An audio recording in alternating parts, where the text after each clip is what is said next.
Welcome to today's episode of People and Strategy. I'm your host, Mo Fatalbab, President of International Facilitators Organization. People and Strategy is a podcast from the SHRM Executive Network, the premier network of executives in the field of human resources. Each week, we bring you in-depth conversations with the country's top HR executives and thought leaders.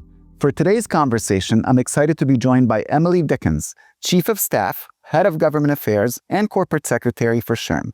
Welcome, Emily. Thank you. I guess I'm a thought leader today. Is that what I am? You're always a thought leader. Okay. All right. I'm excited to be here. Well, great to have you with us. So, Emily, I want to start with, tell us your journey of how you came to work in government affairs. I was actually in law school, and a professor came up to me and said, my law partner is the new mayor of the town of Chapel Hill, North Carolina. He wants to hire a recent law school grad to run his office as his mayoral aide. And I recommended you because I know by day you work in an office and by night you're in law school. So first of all, I thought, wow, that's amazing, because she wasn't one of my professors. She was an advisor on one of the clubs I belonged to. But I did the interview. Kevin and I seemed to get along well. And so I ended up starting my legal career, post-law school career in local government. Transitioned a few years later. He kicked me out. He was like, look, I need a new law school student. This was supposed to get you started, right? Transitioned to working on an institution of higher education. Through the relationships by meeting other mayors, the mayor of Fayetteville, North Carolina, said, I know about this opening at our campus there. You should apply.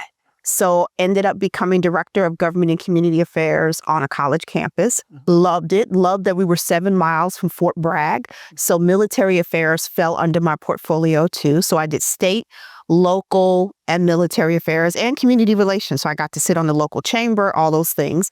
Then ended up going to work for the University of North Carolina System Office. That campus was one of the 17 campuses. As an assistant VP of federal relations there, so focused mostly on federal government affairs, and then got my first job leading my own government affairs team in D.C. as the VP of public policy for the Association of Governing Boards of Colleges and Universities. While there, I get a call from our CEO, Johnny C. Taylor Jr., who had been a mentor. And when I got the offer from AGB, I called Johnny because I knew nothing. I'd worked for the state. I was like, I need your help in, what should I be asking for? So he knew I was in DC, and he called and he said, I need you to come to work for me. I need a new general counsel. So I ended up at Thurgood Marshall College Fund with Johnny. I thought I was just going to be GC. Day one, the head of government affairs quit. No. So Johnny, being Johnny, says, well, you're going to run government affairs too. So I did that. And then 7 years ago, he got the offer from SHRM, and he just told me the following Monday after he got the offer, I was coming to SHRM. So that's how I ended up here. You couldn't say no to that offer. Well, I guess not. Now, after I said, well, okay, that's what you said, but I'm going to need to see it in writing. I'm going to need to know how I'm the hutch. But it was the only concern, I think I may have shared this with others before, was I had been advocating for higher education and higher access to advocate to higher ed for so long. I was concerned I wouldn't be able to pivot to the concerns of HR and the workforce. But what we found is that connection between the education to employment pipeline is so important to the long-term success of our economy in this country that it was very easy to pivot. And then also the people I was advocating for, the HR professionals, they didn't have anyone who was really their voice, because every day they're worrying about our lives and livelihoods. They're very unselfish people when you think about HR professionals. And so it's my opportunity to be their voice while they're so focused on our lives and livelihoods. So it may not be obvious to everybody, but speak to the link between the importance of education and the future. Can we talk? So we've been talking about this for so many years, and we've been trying. Our first year here, we partnered with the National School Board Association because we saw students were graduating without what you used to call soft skills. We now call them power skills. But we knew they were leaving K-12 without these power skills, the critical thinking skills, how to get along with others, how to carry yourself in the workplace. Just these basic skills were missing. And so we did a partnership with them. Well, then politics got in the way, not on our end, on their end. They were dealing with a lot of local government politics and got subsumed with that. And so the project went by its wayside. And I've been been saying to Johnny for the last few years, we've got to get back to this because what we're seeing is people unprepared. And we're talking about skills-based hiring. And I can hire you because you have the technical skills. But the problem is I get you into the workplace and then you don't know how to be part of the workforce. And so there's still a gap. And when we realize that there are missing pieces, yes, on the technical skills aspect, that in colleges and universities, that in K-12 settings, in community colleges, we're not making a connection between the needs of industry and what our students are being taught. And so that syllabus that the professor's been using for the last 10 years is out of whack, right? It does not reflect what today's needs are. So who should be helping to bridge that gap? Well, it impacts HR the most because we're trying to look for the talent. So SHRM should be there. And so our E-Square initiative, the Education Employment Pipeline, really focuses on what we call as a system that is leaky, broken, and busted. And Johnny testified that was the language we used. It was like one of those shower moments. We were about to write his testimony. And I was like, oh my God, leaky, broken, busted. This is what the issue is. And let's give people a picture of it. Even with it being leaky, broken, and busted, our education employment pipeline is amongst the best in the world. It is the best. We're America. But the issue is, in order to stay ahead of the game, we have got to invest in closing those leaks and those gaps and those busted pipes so that when someone leaves K-12, they can enter the workplace with a skill and the power skills to be successful. And then even if it's college, because I know this focus on college, we want, no matter what your journey is, you got to be able to enter the workplace so that we can take the most advantage of the opportunity that we're providing you with that job. All right. I think that's a good start. Hopefully we can make that happen. So today we're here to talk about the first 100 days of the administration as it affects the workplace, of course. Yeah. So first, if you could just help us, for those that don't know, what is an executive order and what powers does it have? Okay. I do the speech called Schoolhouse Rock. We all assume that everybody understands the three branches of government. Some people didn't go to school on the day we learned that. So I always say, here's a nice reminder. We have three branches of government: the executive, the legislative, and the judicial branch. The executive branch, executive orders are a tool that the executive branch can use to change and impact policy, and at all levels, in all different types of policy, be it regulatory policy, be it policy related to certain actions of certain agencies, but it only can go so far. And if you remember always, the three branches of government, it's about a balance of power. That's why our forefathers created the three branches. And so, yes, it appears right now that there's all this power here. And that third branch, judicial, is maybe the only thing stopping it. But there are some pieces in the middle that legislative, that's Congress needs to do. And the problem we've been saying for the last few years is that Congress really hasn't been doing their job. They're not pulling their weight in the balance system. So yes, executive order is the president has an idea and he could decide, this is what I want to do, I want to change, and he can put it out there. Now, how does it get enacted? What can it do? So absolutely, if it's over the federal government and the federal workforce, that's his workforce, right? And so just like your CEO can come down with an edict, you got to be in at 8:30 in the morning. It's kind of like that. And so he is going to have more power when it impacts the workforce. But that's also subject to pre-existing agreements with labor. And makes sense. So I just need people to step back and realize that, yes, in some instances, it is the end all and be all, but for now and for this period of time, because as many of you know, on the first day of the next administration, just like this president did, many of these can be rolled back. But for this period of time, unless it is challenged in the court of law and found to be unconstitutional or against the law, that there are some teeth to these. But how much teeth to it? Because they're guidance. There was guidance that you should be making some certain cuts in the federal government. But ultimately, it has been left to the discretion of the secretaries and DOJ to some extent to say what that is going to be. So some of them are very specific. Some of them aren't. And they take various forms. Of the over 100 something, I think he's done 124 in 100 days, which is a record. I was about to ask, how does that compare? So we've had other presidents who've done 40-something, 70-something. So we've seen some good numbers. We've not seen these numbers. These are at a fast clip. And what we're thinking is, if you're at home, you were in charge for 4 years, you get sent home. but you know you're going to run again. You got 4 years to come up with everything you would have done that you didn't get to do, right? So he had 4 years to sit down and think about what he wanted to do and to get them out quickly. I do think that this is going to slow down at some point. But I think for him, it was you have constituents who voted for you for certain things. It's messaging. So the other thing executive orders are messaging. It is messaging to your base and to others about what your priorities are. They've impacted us, and I'm sure we'll go into this in a number of ways. And because there have been so many, I tell people it's whiplash. What you need to focus on is the ones that impact you, that you have the most control over right now. Because right now, in this moment, we know that this is not necessarily the law of the land. It is the preferred actions of the administration over what he controls for the most part. So that's an important distinction. Yeah. Some people assume it's automatically the law of the land. It's not the law. And so maybe that I did a long way to get there, but I think it's important for you all to understand these are not laws. This is policy. These are actions. And some of those are within his control based on what existing law is. But others are not, which is why you see some challenges. And we've seen this anytime there's a president there, we've seen that there are challenges. And then there are still things, example, Department of Ed. By law, Congress created, just like remember, for those who might remember, if you were here for September 11th, Congress created Homeland Security. We didn't always have DHHS, right?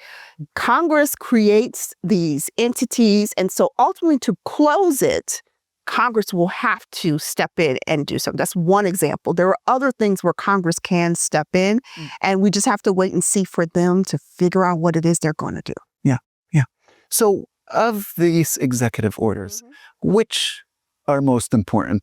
Which should HR leaders be focusing on? I know that we've already discussed some of the DEI work in previous episodes with Alex Alonso. Other than that, what other things do we need to be focused on? So I know for a lot of people, we've also had a number of sessions on immigration policy.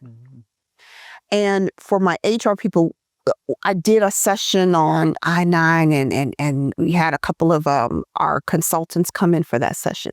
What bothered me the most was there were so many people there who didn't have an I-9 policy, had never encountered ICE in their workplaces, and didn't have a plan. And one of my questions to them that day was, if ICE were to show up at your offices today, who's the POC? It can't be the security guard, right? So what's your plan? I think when I look at that and think about what impact that could have, and the fact 60% of our membership are in some type of manufacturing or industry where you could be hiring people that for whatever reason don't have their citizenship, you got to think about that as well. And so I think that is the number one thing. Now, I'm also going to say, of course, the IND has an impact on your workplaces.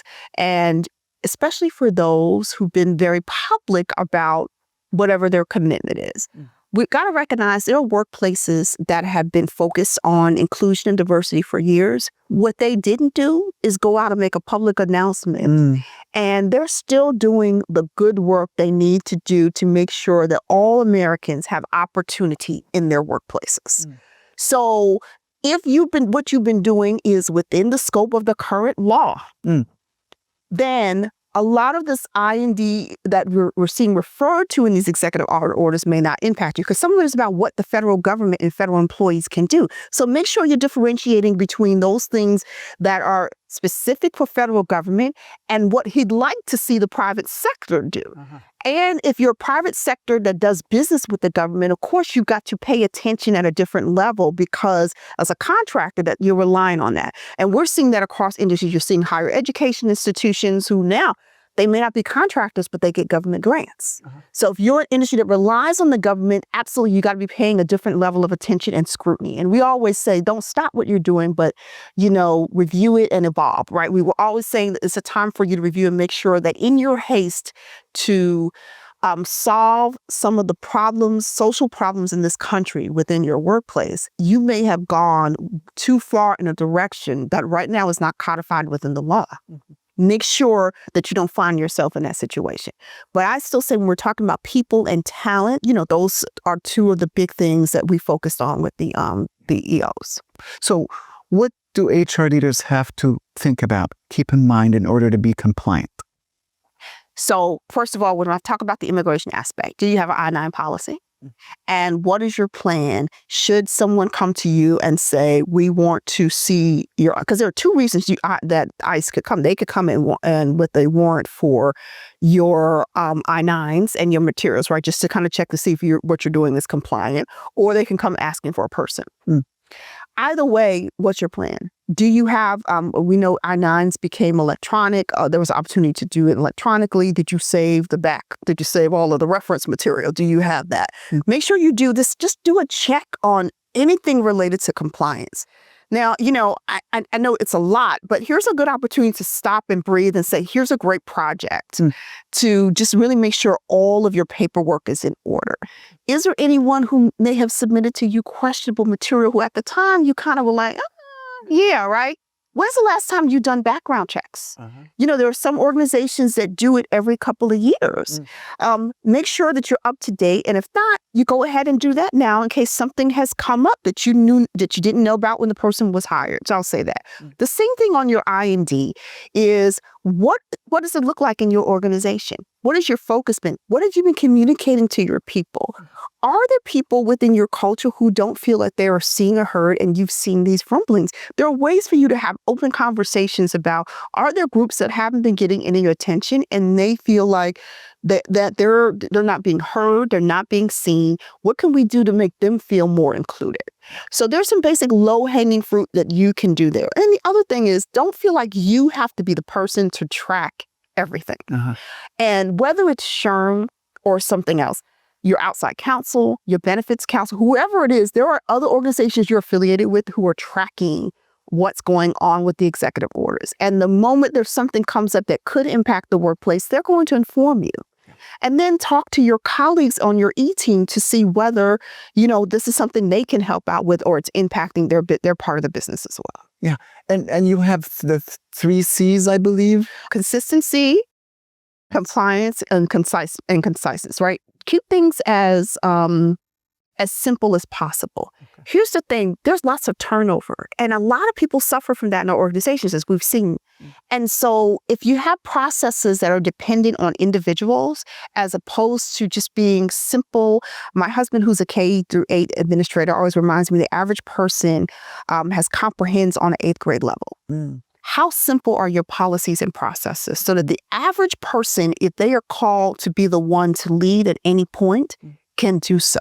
Making sure your policies survive you and other individuals are so important. Making them concise, making them clear, and less complex. The issue for us when we talk about the regulatory environment, we hadn't talked about that, but that's been a big thing in the first 100 days is what could happen to all of the things that EEOC has been working on over the last few years, that NLRB has been working on, that Department of Labor, right? We're still waiting on what's going to happen with overtime and some of those things. Those things are coming up and could be impacted because SHRM spent a whole lot of time last year and the year before telling you about them.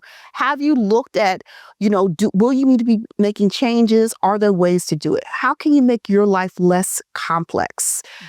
How are you using AI to track and make your life less and less complex when you're thinking about all the changes that are going on? How is SHRM using AI? Just as an example. I'm so proud of us. So I will tell you this. A couple of Decembers ago, we were at an event and we heard a professor from Wharton who said to us, go home and encourage your staff to use AI. Open the doors. Don't be fearful because, we're worried about cybersecurity. We're about all the things. Privacy. Don't be as fearful. It is a new tool. Allow them to explore the tool. So we said, over the holiday, you all get a subscription to whatever you want. And SHRM will pay for it. We want you to familiarize yourself with that. They did. And we've now consistently been doing training on using AI. We continue to pay for that. And we've gotten to a point where we've decided what are the ones we're willing to pay for, because there's lots of them too. So we found out which ones were most used by our staff. And now, by the end of this year, we'll be able, during the bonus season, to ask people, how are you using it to help you do your job for efficiencies and things? And that's going to be part of the bonus discussion because someone may find a way that is helping them that ultimately could help the whole organization. So we're looking for innovation and ingenuity there. So we have fully embraced this and I'm so excited. I'm telling others, don't be afraid of it. We know with any new tool, there are issues, but embrace this because as we say, AI plus HI is the ROI. Without that human intelligence you bring, the AI isn't going to be at its maximum capacity. AI plus HI is the ROI. It is. And your job, you're not going to lose your job to AI. You're going to lose your job to someone who knows how to use AI. So when it comes to education and employment, how would you advise HR leaders to move forward? I think you need to spend more time talking to the people who are training the people who you hire.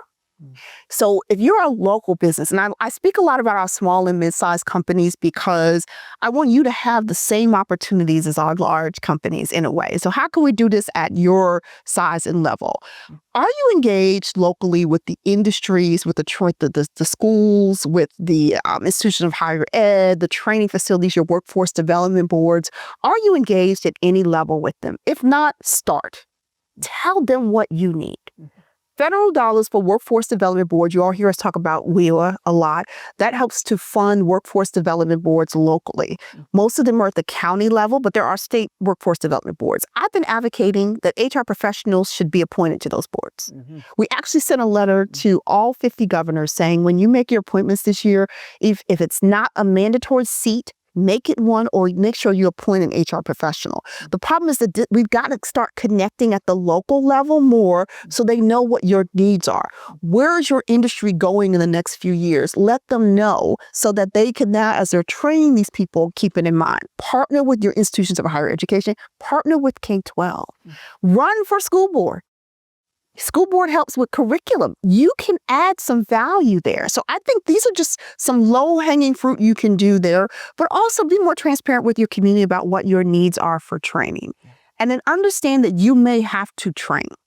So internally, what resources, what AI tools, what other tools can you use to create specialized training for what you need so it can help you better onboard people? Because once they have great onboarding, as you all know, and they know that this is a role that is specific to what you need there, and they've got that training, they're going to stay. You're going to retain them.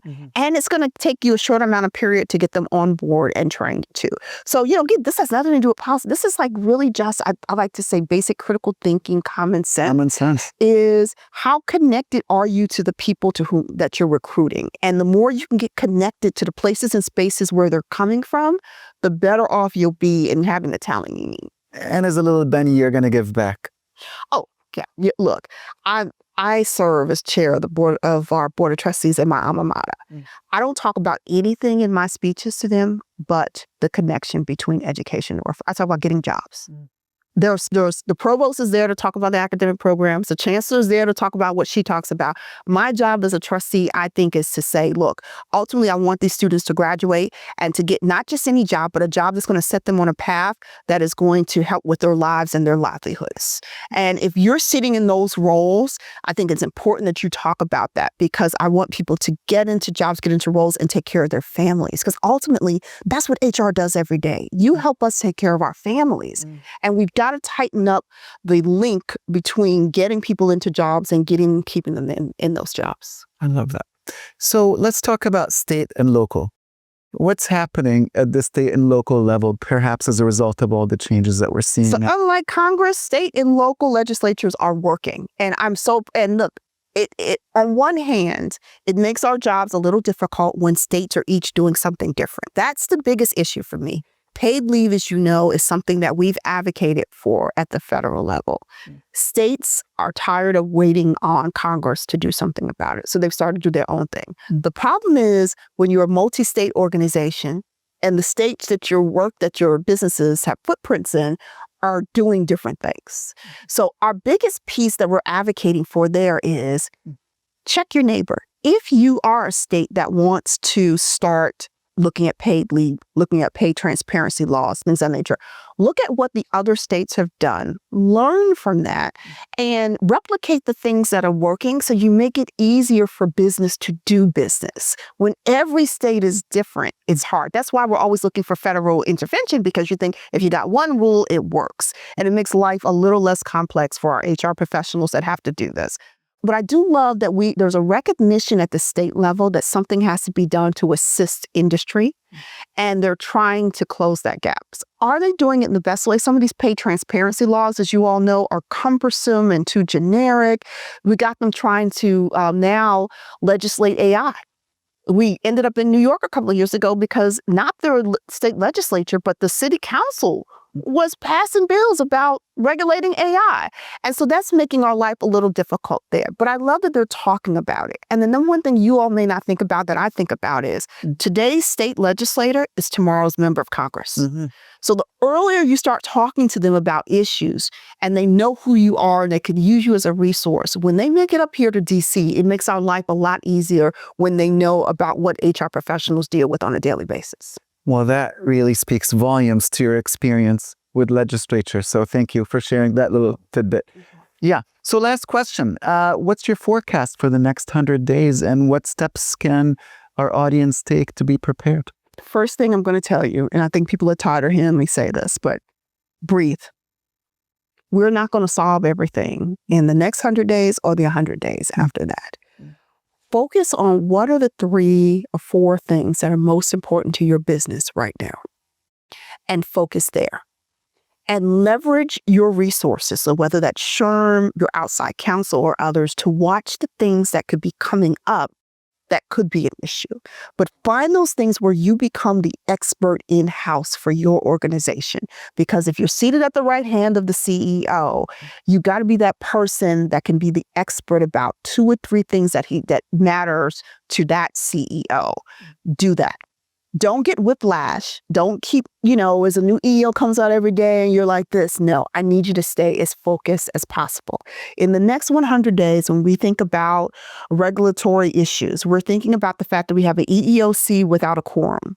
So you're going to get lots of directives from the acting chair, but most of that are directives and there's nothing for you to act on because they don't have a quorum, right? NLRB doesn't have a quorum. So you'll hear things and you'll get caught up in thinking this is new law. It's not, right? These are people who are sitting in leadership roles. And just like with the executive orders, they're promulgating policy discussions and ways that they'd like things to be done. But unless you know specifically that it's something that's going to change today, there's very little within the purview of the acting that they could do, especially without the quorum. So breathe, make sure you're focusing on things that are actually changing what you have to do day to day. In the next 100 days, we're seeing the budget. They've got a framework for the budget. We don't have a budget. Remember, September 30th is when our federal budget ends. There's going to be a lot of focus on that. So again, Congress is not going to be focusing on this. But here's the bigger issue. We're seeing a lot of the appointments, the presidential appointments being held up now, which we didn't see in the first 100 days. And so the more you hold up some of these appointments, the more you have career people who are working in these roles temporarily. And so things are still going to be a little slower. We're meeting with the Secretary of Labor next week. Johnny and I are meeting with her. We're excited about that. And we're going to hear what her priorities are because she is in seat. She has been appointed. Her deputy is appointed. So we know that agency is going to start getting to work on some critical issues. And we'll keep you apprised of that. But right now, focus on the things that are most important to you and your organization. And then leverage the tentacles of your contacts and networks to get updates on the other things that may come that could, but know where to focus. I think that's most important. I think that is sage advice for all times. Thank you, Emily. And that's where we'll end it for this episode of People in Strategy. A huge thanks to Emily for your valuable insights. For more information, visit shrm.org/advocacy. You can follow the People in Strategy podcast wherever you get your podcasts. Also, podcast reviews have a real impact on podcast visibility. So if you enjoyed today's episode, leave a review to help others find the show. Finally, you could find all our episodes on our website at shrm.org/podcasts. Thank you for listening and have a great day.